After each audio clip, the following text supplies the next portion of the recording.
సర్వాంతరవ్యామి దేవుని స్వరము.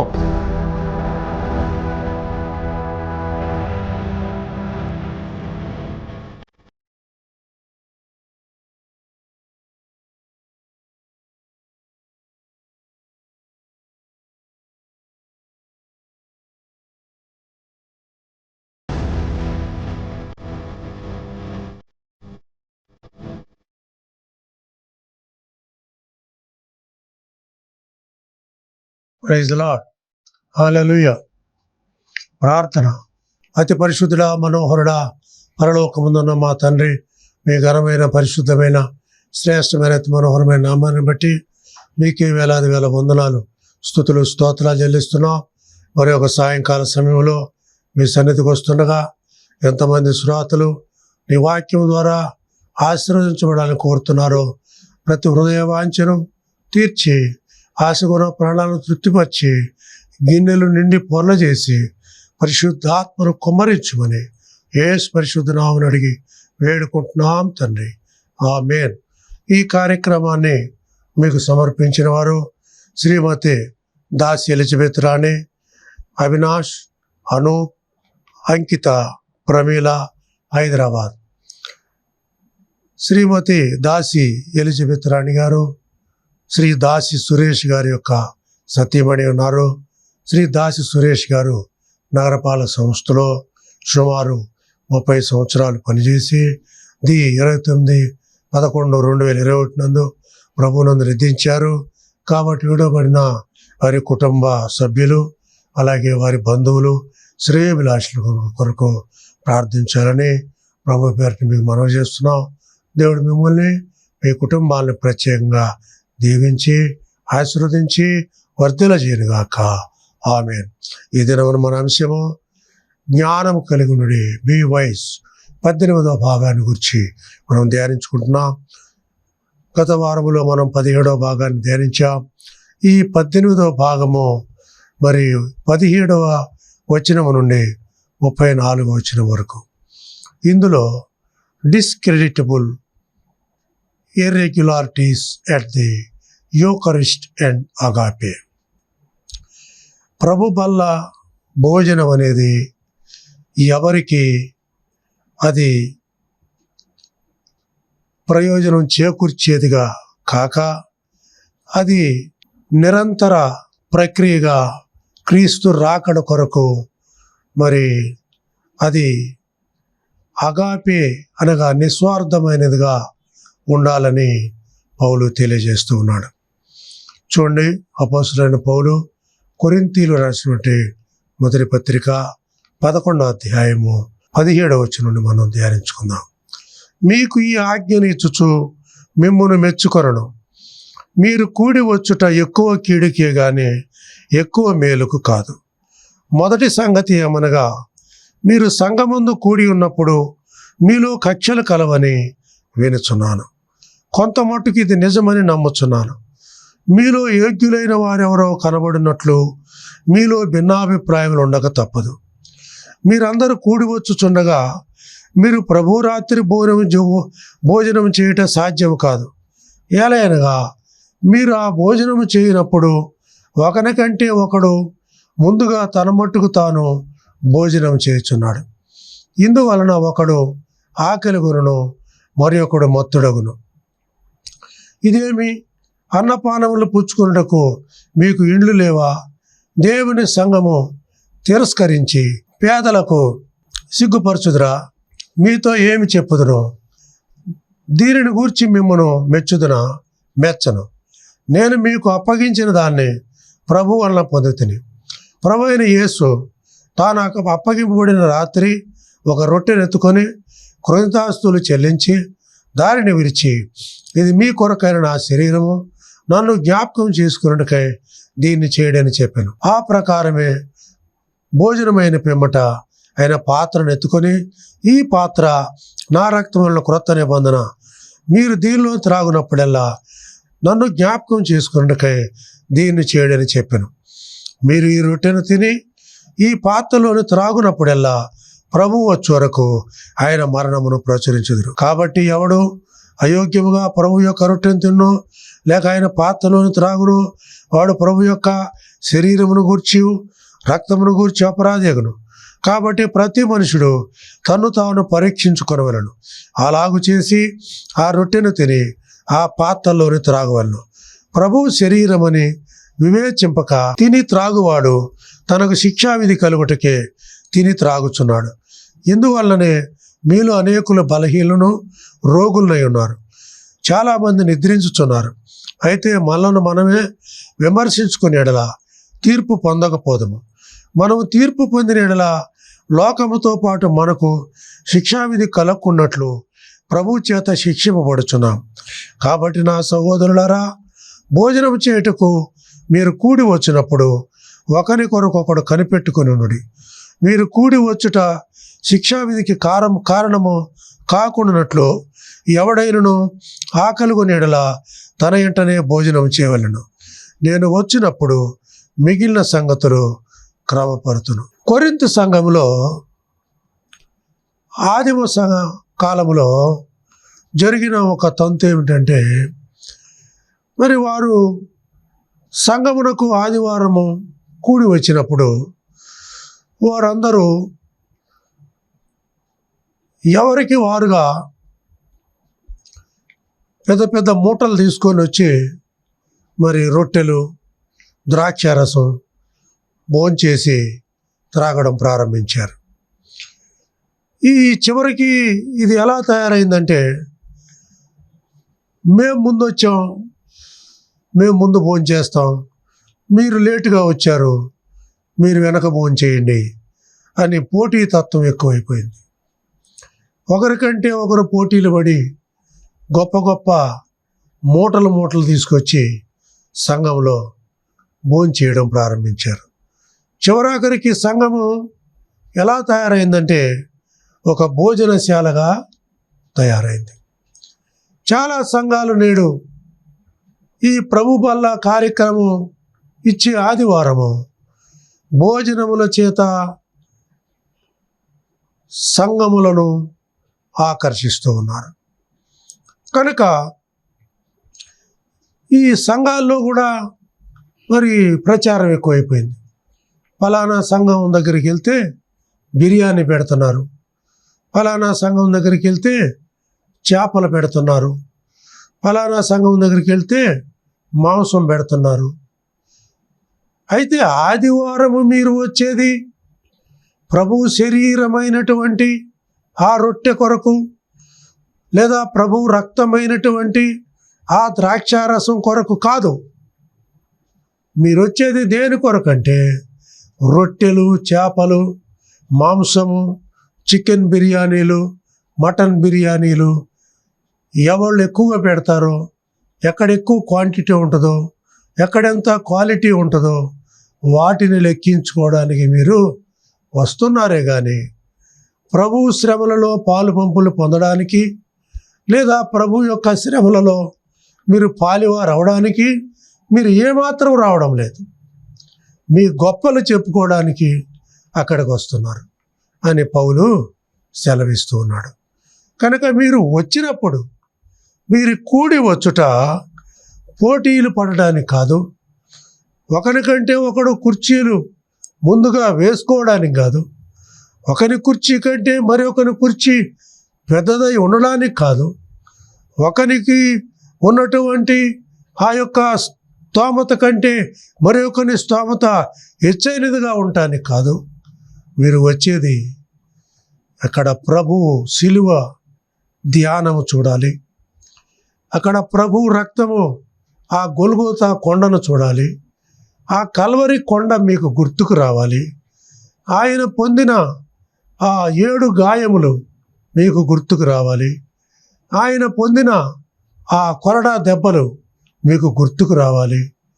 ఇవి గుర్తుకు రావాలి కానీ మీరు రొట్టెల్ని, మాంసమును, మరి చికెన్ బిర్యానీలు, మటన్ బిర్యానీలు, లేకపోతే చేప పులుసు వీటిని లెక్కించుకోవడానికి ఆదివారము ప్రభు బల్ల ఆరాధన చేస్తూ దేవుని సంఘాన్ని ఎంతగానో అవమానపరుస్తూ దిగజారుస్తున్నారని పౌలు కొరింథీయులతో హెచ్చరిస్తున్నాడు. మీరు ఎలా రావాలి అంటే, మీరు భోజనాలు చేయడానికి మీకు ఇళ్ళు లేవా? మీరు మటన్ బిర్యానీలు, చికెన్ బిర్యానీలు, చేప పులుసులు తినటానికి మీకు ఇళ్ళు లేవా? సంఘంలోనికి తీసుకొచ్చి మీరు ఇక్కడ పెట్టి, ఇక్కడ డైనింగ్ టేబుల్స్ వేసి, ఇక్కడ మీరు నా ఇంటిని మీరు ఒక భోజనశాలగా మారుస్తున్నారు. నా ఇంటిని మీరు ఒక వ్యాపారపు టిల్లుగా మారుస్తున్నారు. నా ఇంటిని మీరు ఒక దొంగల గుహగా మారుస్తున్నారు అంటున్నాడు. కనుక ఇది ప్రార్థనా మందిరం అనబడని మీకు తెలియదా? ప్రార్థనా మందిరమును మీరు జుగుప్సాకరంగా, మరి ఆ మటన్లు, ఆ చికెన్లు అవన్నీ అక్కడ పడినప్పుడు ఎంత దుర్వాసన, ఆ చేప కంపు అక్కడ కొడుతుంది. కాబట్టి ఇది సముద్ర తీరం కాదు, ఇది చేపల మార్కెట్ కాదు, ఇది దేవుని సంఘం. ఇది సువాసనగా ఉండాలి కానీ దుర్వాసనగా ఉండకూడదు. మరి మీరు ఏంటి ఇలా చేస్తున్నారు అంటున్నాడు. నేను మీకు అప్పగించిన దాన్ని ప్రభు వల్ల పొందాను. నేను మీకు అప్పగించిన దాన్ని ప్రభు వల్ల పొందాను. నేను మీకు ఒక బాధ్యతను అప్పగించాను. అది ప్రభు వల్ల నేను పొంది మీకు ఈ బాధ్యతను ఇచ్చాను. అదేమిటంటే, ప్రభు అయిన యేసు తాను అప్పగింపబడిన రాత్రి ఒక రొట్టెనెత్తుకొని కృతజ్ఞతాస్తుతులు చెల్లించాడు. ఆ రొట్టెను ఆయన మత్తయి సువార్త 26వ అధ్యాయంలోను, అలాగే లూకా సువార్త 24వ అధ్యాయంలోను ఆ రొట్టెను ఆయన పైకెత్తాడు. ఆ రొట్టెను ఆయన పైకెత్తి ఆకాశం వైపు ఎత్తి, అయితే ఈ రొట్టె 5 రొట్టెలు 2 చిన్న చేపల రొట్టె కాదు. ఇది ఈ రొట్టె ఆయన శ్రమలో పొందడానికి వెళుతున్న ఆఖరి రాత్రి. అదే మనము ఏమంటాం? ప్రభువు భోజనము అంటాం. Lord supper. లార్డ్ సప్పర్ అనగా ప్రభువు భోజనము. పూర్వకాలము 3 రోజులు ఉపవాస కూటములు పెట్టి ఆఖరి రాత్రి ఈ ఆరాధన చేసేవారు. ఇప్పుడు దీన్ని పగలు పెట్టి డిన్నర్లు ఏర్పాటు చేయడం ప్రారంభించారు. కనుక సిద్ధాంతం ప్రభు దేని కొరకు దీన్ని స్థాపించాడో అది తారుమారైంది. దానిని విరిచి, ఇది మీ కొరకైన నా శరీరము, నన్ను జ్ఞాపకము చేసుకున్నకై దీనిని చేయడని చెప్పాను. ఇదిగో నా శరీరం అనే ఈ రొట్టె విరవబడుతుంది, నలగొట్టబడుతుంది, విరగొట్టబడుతుంది. సిలువలో విరగొట్టబడింది. మరి హేరోదు మందిరంలో విరగొట్టబడింది. పిలాతు దగ్గర విరగొట్టబడింది. గొల్గోతా పర్వతం మీద విరగొట్టబడింది, నలగొట్టబడింది. ఇది నా శరీరం అనే ఈ రొట్టె అని మీరు జ్ఞాపకం చేసుకోవాలి అంటూ ఉన్నాడు. ఆ ప్రకారమే భోజనమైన పిమ్మట ఆయన పాత్రను ఎత్తుకొని, ఈ పాత్ర నా రక్తము వలనైన క్రొత్త నిబంధన. భోజనము అనగా మరి ఆ రొట్టెను ఇచ్చినప్పుడు అది వారు చాలాసేపు భోజనము తినడానికి ఎంత టైం పడుతుందో అంత టైము వారు భోంచేశారు. అది అయిపోయిన తర్వాత ఇప్పుడు ఆయన ఒక పాత్రను తీసుకున్నాడు. ఆ పాత్రలో ద్రాక్షారసం నింపాడు. ఇప్పుడు అంటున్నాడు, ఈ పాత్ర నా రక్తము వలనైన క్రొత్త నిబంధన.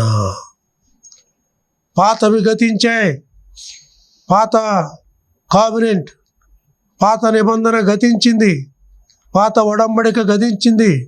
ఇదిగో క్రొత్తది, క్రొత్త నిబంధన, క్రొత్త వాగ్దానం మీకు వస్తుంది. ఆ ప్రకారమే మీరు దీనిలోనిది త్రాగునప్పుడల్లా నన్ను జ్ఞాపకం చేసుకున్నట్టుకై మీరు దీన్ని చేయడని చెప్పాను. ఇదేమో నన్ను జ్ఞాపకం చేసుకోనండి, నా నామమును ప్రచురించండి. ఈ రొట్టెను తిని ఈ పాత్రలోని త్రాగునప్పుడెల్లా ప్రభువు వచ్చే వరకు ఆయన మరణమును ప్రచురించుదురు. ఇది ప్రచురించడానికి, సువార్తను ప్రకటించడానికి. సువార్త అనగా 15వ అధ్యాయం 3వ వచనంలో 1 కొరింథీ 15:3 అంటున్నాడు, లేఖనముల ప్రకారము క్రీస్తు మృతి పొందెను, సమాధి చేయబడిను, 3వ దినమున తిరిగి లేపబడిను. According to the scripture, Jesus died, buried and rose again. ఆయన మృతి నొందాడు, సమాధి చేయబడ్డాడు, తిరిగి లేపబడ్డాడు. ఇదే సువార్త. కాబట్టి ఎవడు అయోగ్యముగా ప్రభు యొక్క రొట్టెను తిననో లేక ఆయన పాత్రలోని త్రాగునో వాడు ప్రభు యొక్క శరీరమును గూర్చి రక్తమును గూర్చి అపరాధిగును. అయోగ్యముగా అంటే ఇష్టానుసారముగా మూటలు మూటలు కట్టి తెచ్చి నువ్వు క్రమము లేకుండా భోజనం చేయకూడదు. అది అయోగ్యముగా నువ్వు భుజించినట్లే. ఆయన పాత్రలోనేది నువ్వు త్రాగకూడదు. ఇది ప్రభు శరీరం అని నీకు తెలియాలి, ఇది ప్రభు రక్తం అని నీకు తెలియాలి. అలా తెలియకుండా నువ్వు ఇంట్లో నుండి తెచ్చిన అవి కట్టలు కట్టలు నువ్వు భోంచేసినట్లయితే నువ్వు అపరాధి అవుతావు అంటున్నాడు. కాబట్టి ప్రతి మనుషుడు తన్ను తాను పరీక్షించుకోవాలి. అలాగూ చేసి ఆ రొట్టెను తిని ఆ పాత్రలోనే తాగాలి. తను తాను పరీక్షించుకోవాలి. అపరాధిని యేసయ్యా అని చెప్పి నీవు యెషయా గ్రంథం 53వ అధ్యాయం, అతడు వదకు తేబడు గొర్రెయు బొచ్చు కత్తిరించు అనేదుట ఎలాగ మౌనముగా ఉండినో అలాగే ఆయన నోరు తెరవలేదు, అతని జీవం భూమి మీద నుండి కొట్టివేయబడినది అని యెషయా 700 సంవత్సరాలకు పూర్వమే క్రీస్తు మరణంను గురించి 53వ అధ్యాయంలో ప్రవచించాడు. దాన్ని మెస్సియా గుర్చిన ప్రవచన అధ్యాయము అని చెప్పబడుతుంది, లేదా పరిశుద్ధ అధ్యాయం అని పిలువబడుతుంది. దాన్ని మనము జ్ఞాపకం చేసుకోవాలి. ప్రభువు శరీరం అనే వివేచింపక తిని త్రాగువాడు తనకు శిక్షావిధి కలుగుటకే తిని త్రాగుచున్నాడు. ఇది ప్రభువు శరీరం, అంతేగాని ఇది యవల రొట్టె లేకపోతే బన్ను రొట్టె మరొకటి కాదు అని నీకు తెలియాలి. నువ్వు అలా కాదు, దీన్ని భోంచేయాల్సింది. ఇది ప్రభువు శరీరం అని నీవు తీసుకోవాలి. అయితే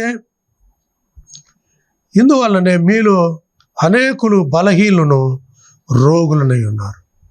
చాలామంది తిని వారికి ఏం పట్టుకుందంటే బాగా పలావ్ తినేసరికి వీడికి విరోచనాలు పట్టుకుంటాయి.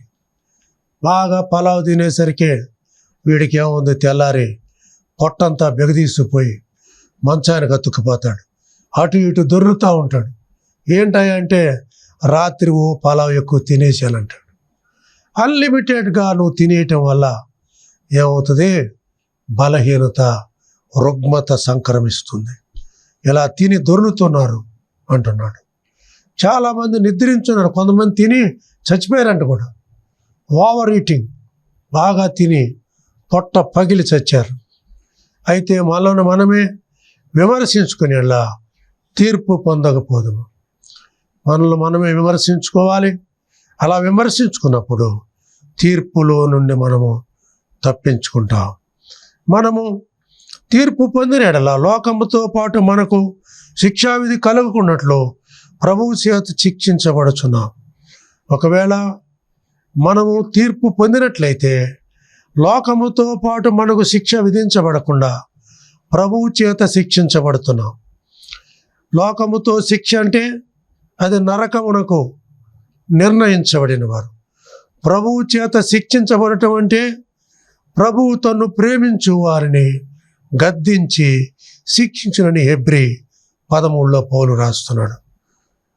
కాబట్టి నా సహోదరులారా, భోజనము చేయుటకు మీరు కూడి వచ్చినప్పుడు ఒకని కొరకు ఒకడు కనిపెట్టుకొని ఉండుడే. కనుక ఒకళ్ళు రాలేదు, వాళ్ళు రావాలి, వీళ్ళు రావాలి అని చెప్పి వాళ్ళ కొరకు ఎదురు చూడాలి. కానీ వచ్చింది వచ్చినట్లే మీరు కుప్పలు కుప్పలుగా భోంచేసి, మీరు ముందుగానే తినేసి త్రాగేసి హాయిగా మరి తేపులు తేపి మంచానికి అటు ఇటు పడుకొని రెస్ట్ తీసుకోవడం మీరు ప్రభు బల్లను ప్రభురాత్రి భోజనం తీసుకోవడం కాదు. ఇది క్రమం కాదంటున్నాడు. ఇష్టం వచ్చినట్టుగా తింటున్నారు, ఇష్టం వచ్చినట్టుగా తాగుతున్నారు, ఇష్టం వచ్చినట్టుగా తేపుతున్నారు, అటు ఇటు తిరుగుతున్నారు. పౌలు వెళ్ళేసరికి ఎక్కడ వాడు అక్కడ తిరిగి తిని అటు ఇటు తిరుగుతూ ఉన్నాడు. ఏంటయ్యా తిరుగుతున్నారంటే, తినదరగలేదు సార్, అందుకే తిరుగుతున్నాం అంటున్నారు. కాబట్టి క్రమం లేదు, సంఘం అంతేలాగా చల్లా చెదురైపోయింది. ఇది పద్ధతి కాదు అని పౌలు కొరింథీయులకి ఈ మాట చెప్పుచున్నాడు. మీరు కూడి వచ్చుట శిక్షావిధికి కారణము కాకూడనట్లు ఎవడైనను ఆకలి గురి ఎడల తన ఇంటనే భోజనం చేయవలను. ఒకవేళ నువ్వు ఆకలికి తట్టుకోలేను, ఇది మధ్యరాత్రి పౌలు ప్రార్థన చేసి మధ్యరాత్రి వరకు ఉండాలి, మధ్యరాత్రి దీన్ని తీసుకోవాలి అని మధ్యరాత్రి వరకు నువ్వు ఆకలికి తట్టుకోలేకపోతే నువ్వు ముందుగానే ఇంటి దగ్గర భోంచేసి వచ్చేసి అంటున్నాడు. మరి మధ్యరాత్రి తీసుకోవాలి దీన్ని. ఆ రోజుల్లో కోళ్ళు కూసి మరి చాలా టైం అయిపోయేది. కనుక మీరు ఇప్పుడు అన్ని గంటల్లో అయిపోతున్నాయి, నిమిషాల్లో లెక్కించేస్తున్నారు. కొంతమంది అయితే వచ్చి పోసేస్తున్నారు నోట్లో డైరెక్ట్గా. కనుక అలా కాదు. మీరు కూడి వచ్చుట శిక్షావిధికి కారణము కాకుండానట్లు ఎవడైనను ఆకలి గురి ఎడల తన ఇంటనే భోజనం చేయవలెను. నేను వచ్చినప్పుడు మిగిలిన సంగతులను క్రమపరుతును. 12వ అధ్యాయంలోనికి వద్దాం. మరియు సహోదరులారా, ఆత్మ సంబంధమైన వరములను గూర్చి మీకు తెలియకుండా నాకు ఇష్టం లేదు. మీరు అన్యజనులై ఉన్నప్పుడు మూగ విగ్రహములను ఆరాధించుటకు ఎటుపడిన అటు నడిపించబడితేరని మీకు తెలియను. అందుచేత దేవుని ఆత్మ వలన మాట్లాడువాడెవడును యేసుక్రీస్తు శాపగ్రస్తుడని చెప్పడనియు, పరిశుద్ధాత్మ వలన తప్ప ఎవడును యేసు ప్రభు అని చెప్పలేడనియు నేను మీకు తెలియజేస్తున్నాను. ఇక్కడ పౌలు ఆత్మ సంబంధములైన వరములను గూర్చి మీకు తెలియకునుట నాకు ఇష్టం లేదు. 1 తెస్సలోనికే పత్రిక 4వ అధ్యాయము 13వ వచనంలో అంటాడు, నిద్రించిన వారిని గూర్చి మీకు తెలియకునుట నాకు ఇష్టం లేదు.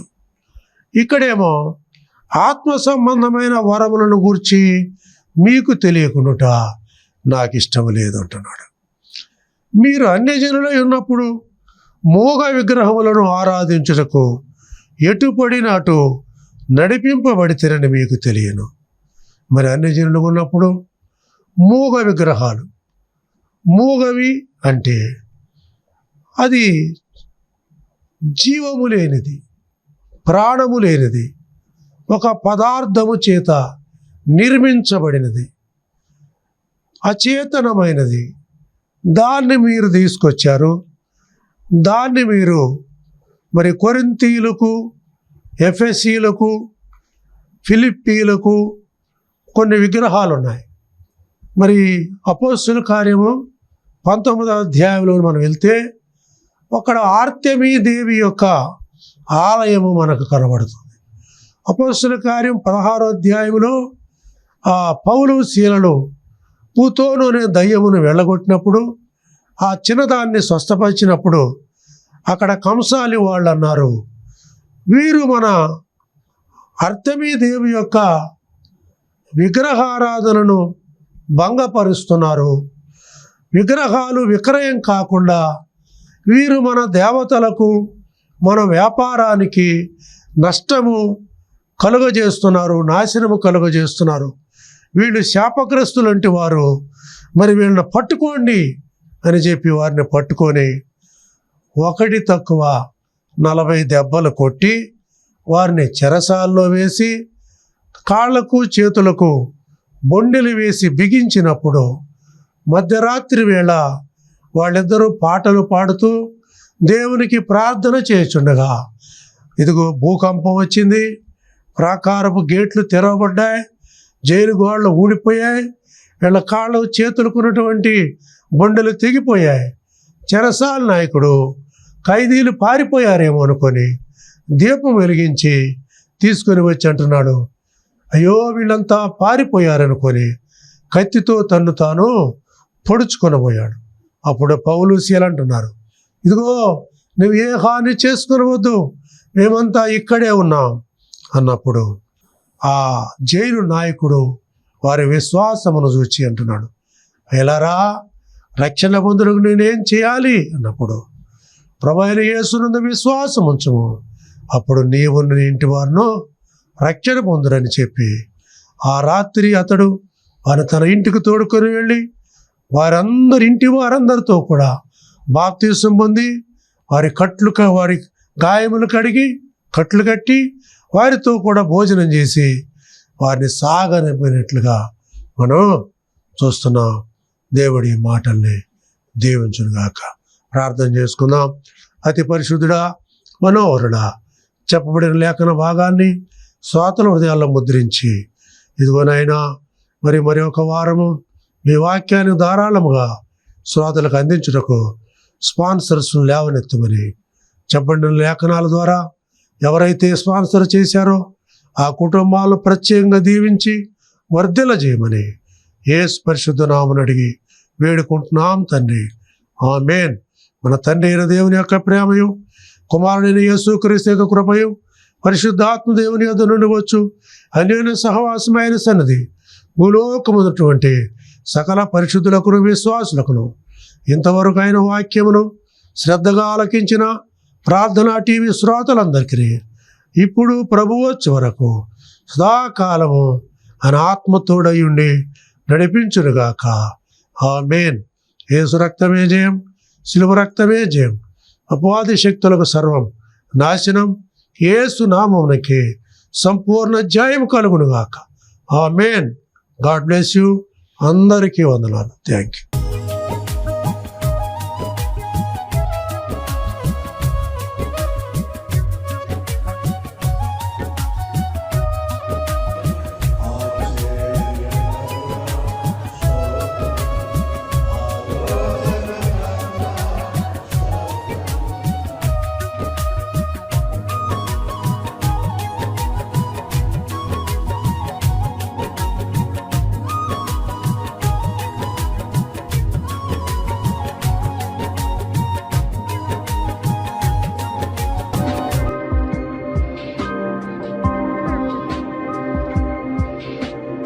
అందరికీ వందనాలు.